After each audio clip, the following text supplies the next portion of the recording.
Hello sir வணக்கம் sir. வணக்கம் வணக்கம் சொல்லுங்க சார். அதான் மக்கள்கிட்ட பேசணும் சார். என்னைக்கு நீங்க ஃப்ரீன்னு சொன்னீங்கன்னா அன்னைக்கு அரேஞ்ச் பண்ணிக்கலாம். சரி நான் சொல்றேங்க. அந்த அப்பாவுக்கு நாளைக்கு காரியம். Okay sir. ஓகே. அப்பா தவறிட்டாரு.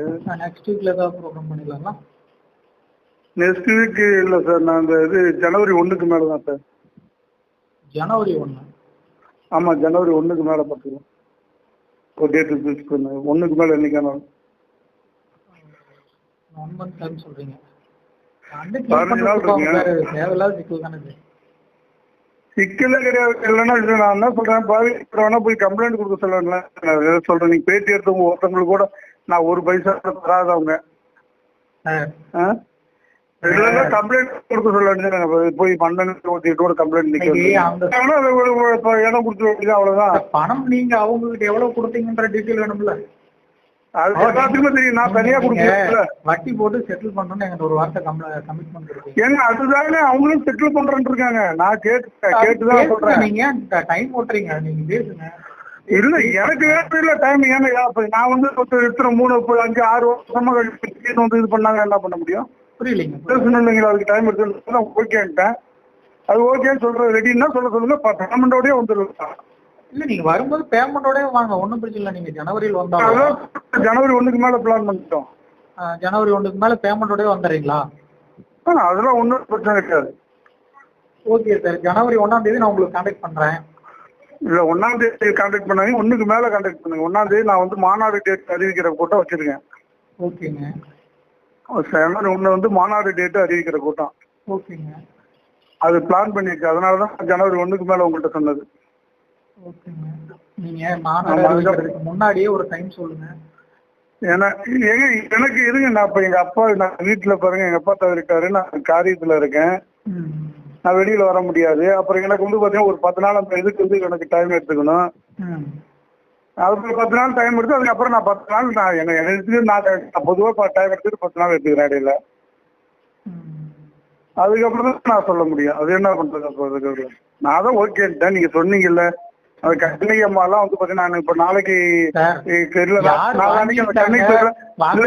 சொன்னா தெரிஞ்சிரு போகுது. அது ஒரு பிரச்சனை இல்ல. இல்லைங்க, அது இருக்கட்டுங்க. அந்த கண்ணகி பேர்ல மல்லிகா பேர்ல நாளைக்கு நான் கம்ப்ளைண்ட் கொடுத்துருக்கேன். நான் கம்ப்ளைண்ட் ரெடி பண்ணி வச்சிருக்கேன். கம்ப்ளைண்ட் கொடுக்க போறேன். நீங்க போட்ட வீடியோ வச்சு பண்ணுங்க. நான் என்ன சொல்றேன்னா, ஆமா, பாதிக்கப்பட்ட மக்களுக்கு உண்டான நிவாரணம். பாதிக்கப்பட்ட மக்கள்லாம் என்கிட்டயே இருக்காங்க. பாதிக்கப்பட்ட மக்கள்னா யாரு? பாதிக்கப்பட்ட மக்கள் யாருமே பாதிக்கப்பட்டவங்களே கிடையாது. பாதிக்கப்பட்டவங்க 59 வீடு ஒருத்த கூட கிடையாதுங்க. இது நீங்க சொல்லலாம். நீங்க அதான் சொல்றேன். நீங்க பாதிக்கப்பட்டவங்களே கிடையாது. நீ சொன்ன என்ன சொன்ன, பணம் வேணும் இடத்த விட்டு போறாங்கன்னா அதோட விட்டுணும். அவ்வளவு. யாருமே பாதிக்கப்பட்டவங்களும் கிடையாது. இப்ப அங்க இருக்கிறவங்க ஒருத்தர் கூட பாதிக்கப்படல. யாருமே பாதிக்கப்படல. எங்க பேரும் உங்கள்கிட்ட தாடி வச்சுட்டு அவரு 1 பைசா கட்டு பாரு. 30,000 ரூபாய் பணம் வாங்கியிருக்காரு.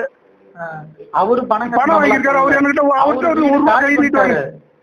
எங்க தாடி பட்டாலும் நஷ்டீடும் கொடுத்து அதுக்கு இடமும் கொடுத்தாச்சு. நானு எங்க கொடுத்தீங்க இடம்? பட்டா கொடுத்தீங்களா?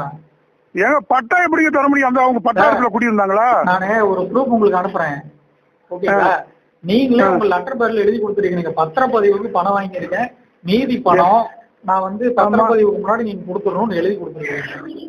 ஏங்க பத்திரப்பதிவுன்னா என்ன பதிவு? இருங்க. பத்திரப்பதிவு என்ன ரிஜிஸ்டர் ஆபீஸ்ல பண்ண முடியுமா? அவங்களுக்கு தெரியாத வழக்கு பட்டுக்கிட்டு தான். அவங்களுக்கு தெரியாத பத்திரப்பதிவு பண்ண முடியும் பண்ண முடியாது. வழி நடத்துற நீங்க ஏங்க நான் வழி நடத்துறேன்.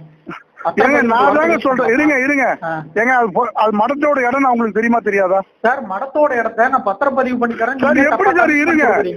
எப்படி 60 வருஷமா எப்படி வழக்கு நடத்துனாங்க? ஒண்ணும் தெரியாது. முட்டாள் வழக்கு நடத்துவாங்க 60 வருஷம்.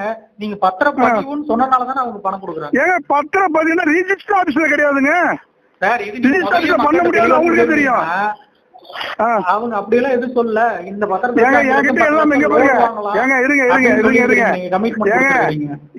அப்படிலாம் கொடுக்க கிடையாது. எனக்கே எழுதி கொடுத்துருக்காங்க. எல்லாமே கையெழுத்து போட்டு எனக்கு தீர்மானம் போட்டு கொடுத்துருக்காங்க. நான் வச்சிருக்கேன். அது கொண்டு வாங்கன்னா சொல்றேன். ஏங்க நான் காட்டிட்டேங்க. 10 ட்ரிப் காட்டிட்டேன். உங்கள்கிட்ட கொண்டு வந்து காட்டுறதுக்கு நான் சொன்ன 1ஆம் தேதிக்கு மேல கொண்டு வரேன்ட்டு. அதான் நான் 10 ட்ரிப் ஸ்டேஷன்ல இருந்து கலெக்டர் ஆஃபீஸ்ல இருந்து எல்லாத்தையும் எடுத்து கொடுத்தாச்சு, காட்டியாச்சு. உங்ககிட்ட எடுத்து வரது 1ஆம் தேதிக்கு மேல எடுத்து வரேன்னு சொல்றேன். நான் முடியாதுன்னு சொல்றேன். சரி எடுத்துட்டு வாங்க. பேமெண்ட் என்னைக்கு பண்றன்ற முடிவோட வாங்க. ஏங்க பேமெண்ட் என்னைக்கு யார் யார் காலி பண்ணா லிஸ்ட் கொடுக்க சொல்லுங்க. உடனே வாங்கி சொல்லுங்க. நான் பணம் வந்துருங்க. அரசு ஓடது மடத்தோடது. ஓகேங்களா? ஏங்க மடத்து அந்த மடத்துக்கு உரிமையானவங்க எப்படி ஜட்ஜ்மெண்ட் அவங்களுக்கு கொடுத்தாங்க? அவங்களும் வரட்டும். ஏங்க இந்த பஞ்சாயத்து நான் வரலைங்க, காலி பண்றேன்னு யார் சொல்றாங்களோ கையெழுத்து போட்டு கொடுக்கணும், பணத்தை உடனே வாங்கி சொல்லுங்க, நான் வர வேண்டியதில்லை. காலி பண்றேன்னு கையெழுத்து போட்டு பாருங்க பாருங்க நான் என்ன, ஆமா அப்படிதான். ஓகே, இப்ப இது உங்களோட கமிட்மெண்ட் இது. ஆமா, மடத்து நிலத்தை அரசு புறம்போக்கு நிலத்தை காலி பண்ணுங்க, பணம் தரேன் நீங்க. ஏங்க எப்படி அரசு ஜங்கம சமுதாயத்துக்கு சொல்லி எப்படி தீர்ப்பு கொடுத்தாங்க சார்? அது அவங்க எடுத்துக்கிட்டோம் சார், நீங்க ஏன் சார் அந்த கமிட்மெண்ட்? ஏங்க நான் அதுதாங்க, அப்ப என்ன இருக்குங்க கூப்பிட்டாங்க, என்ன இருக்குங்க கூப்பிட்டாங்க? ஏங்க நான் வாங்கலீங்க நீங்க பணம் யாருக்கு யாரு? நான் வாங்கல, ஜங்கம சமுதாயத்துக்கு தான் கொடுத்துருக்கு. ஓ, அந்த சமுதாயத்துக்கு தான் பணம் கொடுத்துருக்குது. நீங்க எல்லாருமே சேர்ந்து தான் கொடுத்தாங்க. ஆமா, எல்லாமே வீடியோ ஆதாரம் எல்லாமே இருக்கு. அப்ப நீங்க கையெழுத்து போட்டு கொடுத்துருக்கீங்களா? அது ஏங்க நான் இடையில நின்று மீடியேட்டரா அவ்வளவுதாங்க. படிக்கிறேன் கேளுங்க. நாமக்கல் நான் சொல்றது கேளுங்க.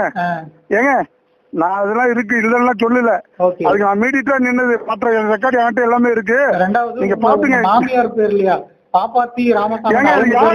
நீங்க சட்டப்படி நடவடிக்கை எடுங்க சார், நீங்க சட்டப்படி நடவடிக்கை எடுங்க, தயவு செய்து பேசாதீங்க. நீங்க இன்னும் போய் வீடியோ எடுங்க, போங்க வீடியோ எடுங்க, போங்க போய் எடுங்க, போங்க போங்க போங்க, வச்சிருங்க.